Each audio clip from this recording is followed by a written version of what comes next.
Hello children, today we are going to see about biogeochemical cycling.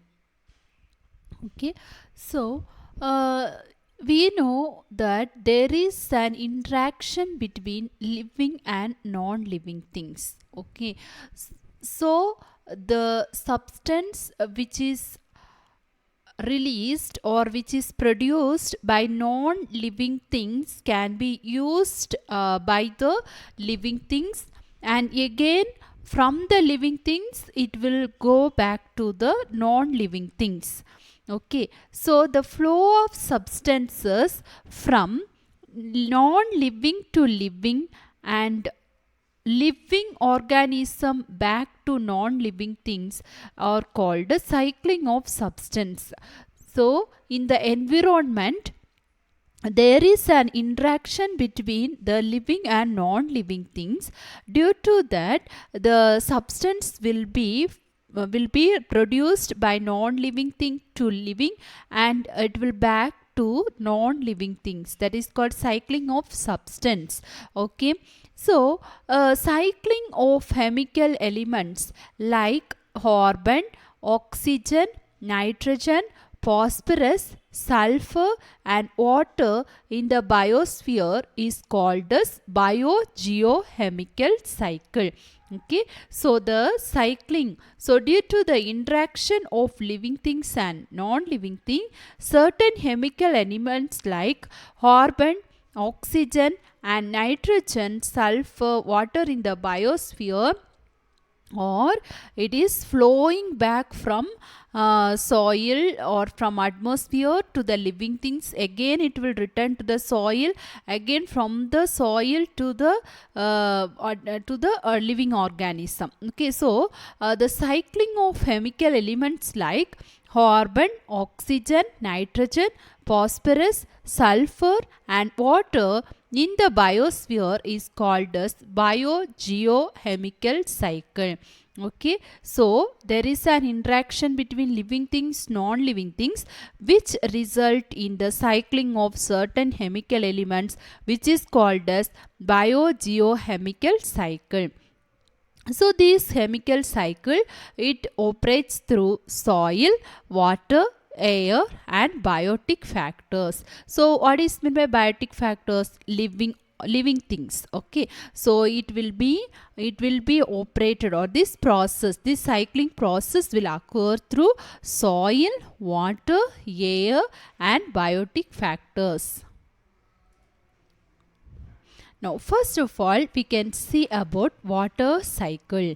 So, the whole process in which water evaporates and falls on the land as rain, and later it will flows back into the sea rivers is known as water cycle. Okay, so water which falls on the land, it is coming in the form of rain. Yes, so when it falls on the land, again it will evaporates. Yes, evaporates and it will condense, and again it will come to the rain, and later when it will come to the rain, it will flow back into the sea and rivers. Yes, so it will flow back to the water resources such as sea, river, pond, lake, etc. So this cycling process, so first water evaporate, condense, then again it will fall on the land as a rain, and later flow back into the sea, river. Again this cycling process will be what continued. Yes, so such whole process in which water evaporates and falls on the land as rain and later flows back into the sea and rivers is known as water cycle. So let's see briefly about water cycle. So when sun shines, water evaporates continuously from the water bodies and form water vapor. Okay, so water which is stored in the water reservoirs such as sea, river, pond, lakes, it start to evaporate continuously. Due to the heat of the sun, the water evaporates continuously from the water bodies and form water vapor. This water vapor, it will rises up and goes into the atmosphere. Okay, so this water vapor, it will rises and it will go into the atmosphere. The plant can absorb water from the soil and use it during the process of photosynthesis. So when plant will use this, children, the plant will absorb water from the soil. So it will absorb the water from the soil and use it for the photosynthesis. They also lose water by the process of transpiration. So what is meant by transpiration, children? The excess water which can be removed from the plant in the form of water vapor. That process is called as transpiration. Okay, so plants also lost water by the process of transpiration. So plant absorb water from the soil and use it for photosynthesis. They also lose water by the process called transpiration. So transpiration means removal of excess water from the plant.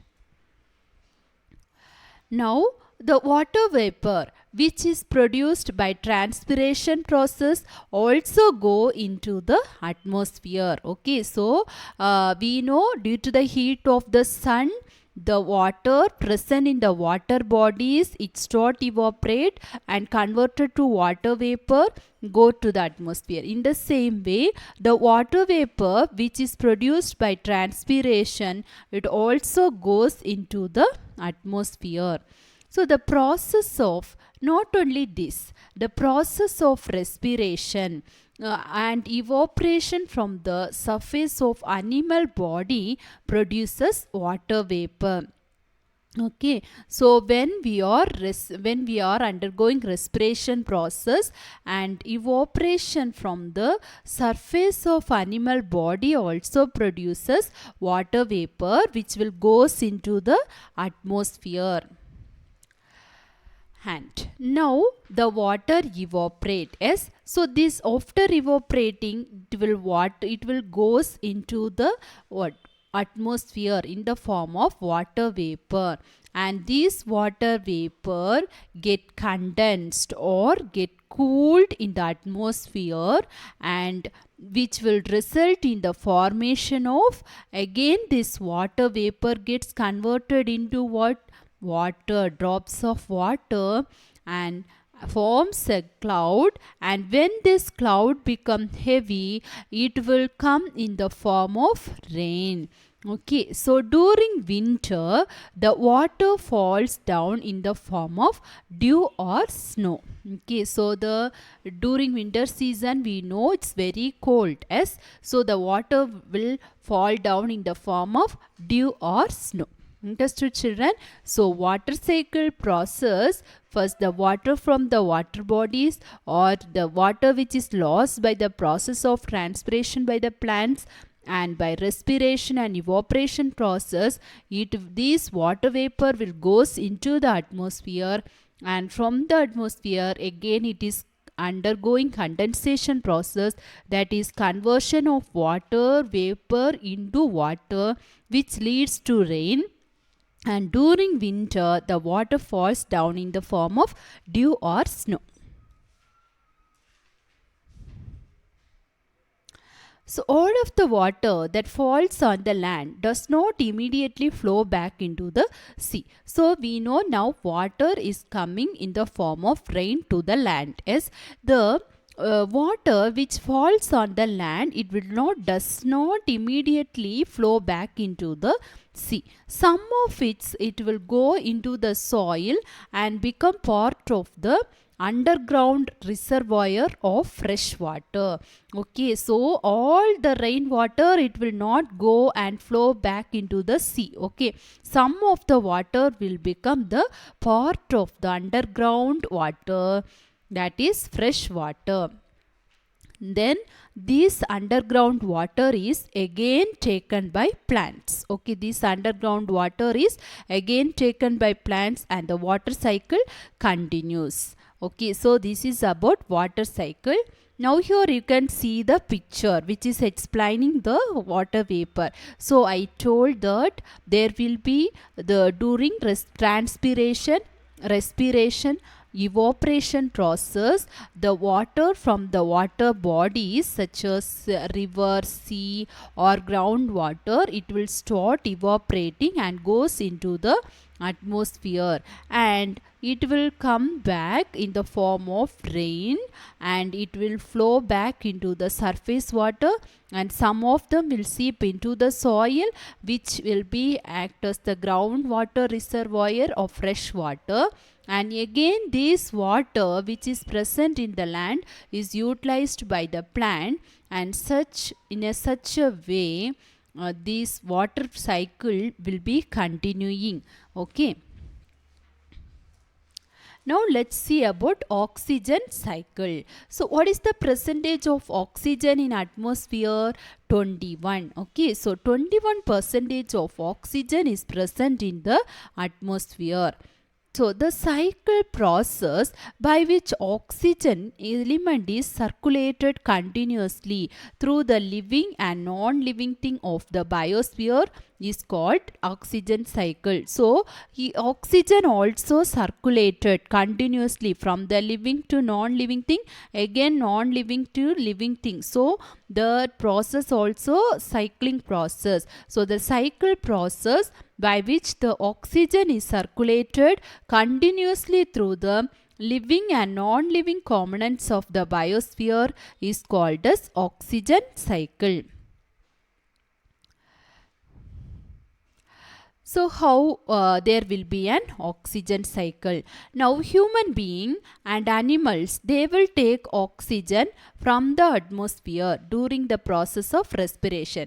Yes, we are using oxygen from the atmosphere by the process respiration. Yes, we are respiring in oxygen which we are intaking from the atmosphere. Okay, so human being and animals take oxygen from the atmosphere during the process of respiration. Now the decomposition of dead organism. Okay, so after the animals died, if we buried underground, it will undergo decomposition. So when decomposition means what? Breakdown of organic dead organism into simpler organic matter. Yes, so when there is a decomposition of dead organisms, it also take in oxygen from the atmosphere. So respiration, animals and humans, we are taking oxygen from the atmosphere. Then during decay of dead organism, they also take in oxygen from the atmosphere. And what is the end product of respiration? After respiring, we are breathing out carbon dioxide. Yes, so respiration and decay of dead organism will release carbon dioxide and water. The carbon dioxide and water which is released by animals during respiration and by the decay of dead organism, it will be used by the green plants during the process of photosynthesis. Yes, we know that plant will breathe which oxygen, which gas, children?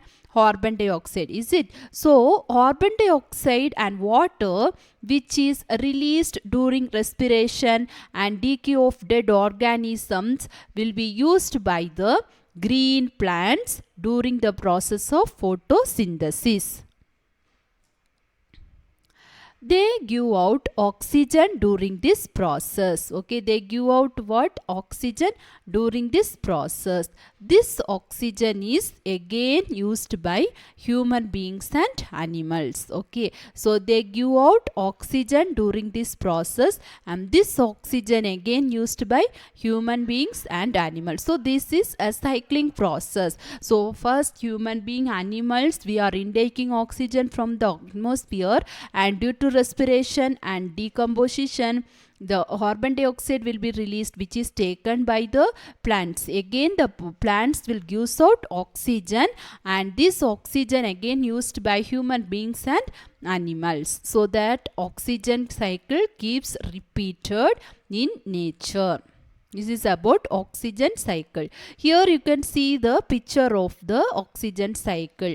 Yes, I have told no. So during respiration, what we are releasing, we are taking oxygen, atmospheric oxygen from the atmosphere and undergoing respiration. Yes, we are taking in oxygen and releasing carbon dioxide and water, which is used by the plants for photosynthesis process. So during photosynthesis, again the oxygen will be released to the atmosphere, and it also release the glucose, C6H12O6, that is organic molecule, which is the food for the animal. So again this oxygen and the glucose which is released by the plants will be used by the animal. So this process is cycling, and the cyclic process will be continued between the plants and animals from the atmosphere to the soil, again from the soil to the atmosphere. So I hope that you all understand about the oxygen cycle and carbon cycle, sorry, water cycle and oxygen cycle. If you have any doubt, you can ask children. Thank you.